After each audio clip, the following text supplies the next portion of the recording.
জনগোষ্ঠীয় সাংস্কৃতিক ঐক্য মঞ্চৰ সাহিত্য বিভাগৰ উদ্যোগত কেন্দ্ৰীয় সমিতিৰ যুৱ ঐক্য মঞ্চৰ আৰু বিশ্বনাথ জিলাৰ আতিথ্যত কবিতা সুৰৰ মূৰ্ছনা শীৰ্ষক অনুষ্ঠান অনুষ্ঠিত হয়। অসম চৰকাৰৰ শিল্পী পেঞ্চনাৰ লক্ষ্মীকান্ত শৰ্মাৰ দ্বাৰা বন্তি প্ৰজ্বলন কৰি অনুষ্ঠানৰ দ্বাৰা মুকলি কৰা হয়।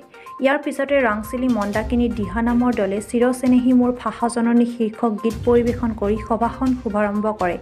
ইয়াৰ পিছত দক্ষিণ বিহালী স্বৰ্ণশাখা সাহিত্য সভাৰ প্ৰতিষ্ঠাপক সভাপতি গজেন শৰ্মাই অনুষ্ঠানৰ শুভ উদ্বোধন কৰে। ইয়াৰ পিছতে বিশ্বনাথ জিলা জনগোষ্ঠী সাংস্কৃতিক ঐক্য মঞ্চৰ সম্পাদক দিগন্ত কুমাৰ দাসে আঁত ধৰা সভাত জনগোষ্ঠীয় সাংস্কৃতিক ঐক্য মঞ্চৰ সাহিত্য বিভাগৰ সভাপতি জগদীশ পাটগিৰি সঞ্চালনত ৰাতিৰ কবিতা পাঠৰ অনুষ্ঠানৰ আৰম্ভ হয়। গহপুৰৰ বিশিষ্ট সাহিত্যিক মহেন্দ্ৰ গগৈয়ে সমীক্ষকৰ আসন অলংকৃত কৰে। প্ৰায় 20 কবিয়ে কবিতা পাঠ কৰে।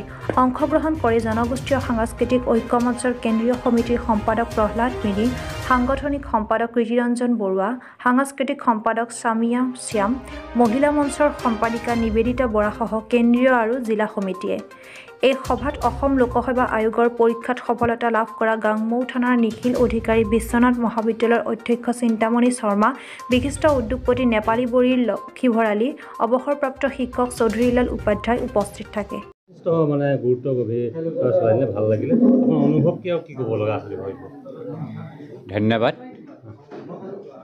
সৌন্দৰ্যে ফুলাৰ মন্ত অহোৰাত্ৰি মাতে, সেয়েহে আজি ইমান ফুল প্ৰভাতে প্ৰভাতে, চিৰচেনেহী মোৰ ভাষা জননী। আজি এই প্ৰভাততে প্ৰথমতে যিটো নেকি আপোনাৰ গীতৰ দ্বাৰা আৰম্ভ হৈছিলে চিৰচেনেহী ভাষা জননী, আৰু তাৰপিছত কবিতা অহৰহ আপোনাৰ গাই গ'ল। গতিকে এই কবিতাৰ সন্ধ্যাটোৱে সকলোকে স্পৰ্শ কৰাৰ লগতে সকলোকে পোহৰ কৰি ৰাখিছে। আৰু এই অনুভৱৰ মাজেৰে আমি সমন্বয় যিটো নেকি ডক্টৰ ভূপেন হাজৰিকাই কৈছিলে, যিটো মহাবাহু ব্ৰহ্মপুত্ৰ সমন্বয়ৰ তীৰ্থ যুগ যুগ ধৰি আহিছে প্ৰকাশী, এই যিটো নেকি আপোনাৰ ভাৱ, সেই ভাৱটোৰ দ্বাৰা আমি যিটো সমন্বয় এই জনগোষ্ঠীয় ঐক্য মঞ্চৰ দ্বাৰা যি সমন্বয়টো মানে যিটো সুধা গ্ৰহণ কৰিবৰ কাৰণে সুবিধা প্ৰদান কৰিছে, তাৰ কাৰণে মই সকলোৰে ওচৰলৈ শুভেচ্ছা জনাইছোঁ। আৰু নিজেও মই প্ৰত্যয় গৈছোঁ আৰু কৃতজ্ঞতা জ্ঞাপন কৰিছোঁ আপোনালোকক, যে আপোনালোকে যে এনেকুৱা এটা অনুষ্ঠান যে ৰূপায়ণ কৰি পেলাই সমাজক যে মানে একেডাল এনাৰ জৰিয়তে যে আপোনালোকে ৰাখিব পাৰিছে ধৰি, ই এক মানে কৃতিত্ব বুলি ক'ব পাৰি। আৰু ই হৈছে সমগ্ৰ অঞ্চলটোৰ কাৰণে গৌৰৱ, আৰু আমাৰ অসমৰ কাৰণে ই বুনিয়াদ, আৰু ই এক ধৈৰ্য্য হওক, তাৰ প্ৰতি মই শুভেচ্ছা নিবেদন কৰিছোঁ। ধন্যবাদ। হয়, খুব সুন্দৰ লাগিছে।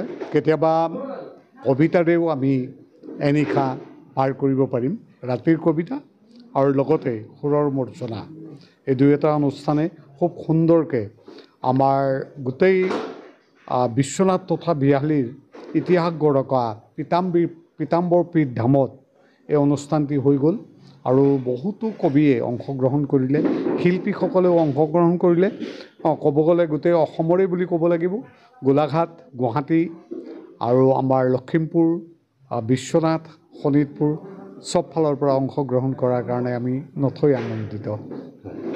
হয়, আজি আমাৰ ৰাংচালি পীতাম্বৰ পীঠ ধামত জনগোষ্ঠীয় সাংস্কৃতিক ঐক্য মঞ্চৰ তৰফৰ পৰা আমি ৰাতিৰ কবিতা সুৰৰ মূৰ্ছনা বুলি অনুষ্ঠান আমি আয়োজন কৰিছিলোঁ। উক্ত অনুষ্ঠানত প্ৰায় 20-25জন কবিয়ে ইয়াতে কবিতা পাঠ কৰিছে তেখেতসকলে, আৰু আমাৰ কেইবাগৰাকীও শিল্পীয়ে ইয়াত তেওঁলোকে গীত মাতেৰে আমাৰ পৰিৱেশটো উত্তাল কৰি তুলিছিল আজি। আৰু লগতে আমাৰ যি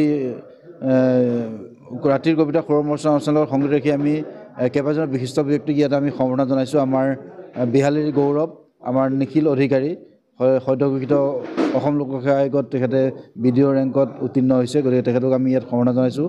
আমাৰ বিশ্বনাথ কলেজৰ ডক্টৰ চিন্তামণি শৰ্মাদেৱক নেপালী সাহিত্য সভাৰ তেখেত সভাপতি হিচাপে নিৰ্বাচিতভাৱে আমি ইয়াতে তেখেতক সম্বৰ্ধনা জনাইছোঁ। লগতে আমাৰ বিশিষ্ট উদ্যোগপতি লক্ষী ভৰালীক আমি সম্বৰ্ধনা জনাইছোঁ। আমাৰ চৌধুৰীলাল উপাধ্যায় ছাৰকো সম্বৰ্ধনা জনাইছোঁ। আৰু আমাৰ অসমৰ বিভিন্ন ঠাইৰ পৰা আজি আমাৰ মঞ্চৰ অতিথিসকল আহিছিল, গতিকে সকলো ইয়াত সমবেত হৈ আমাৰ অনুষ্ঠানটি সুন্দৰভাৱে ইয়াত আজি আমি পাৰ কৰিলোঁ। গতিকে সকলোলৈ মই ধন্যবাদ জ্ঞাপন কৰিছোঁ।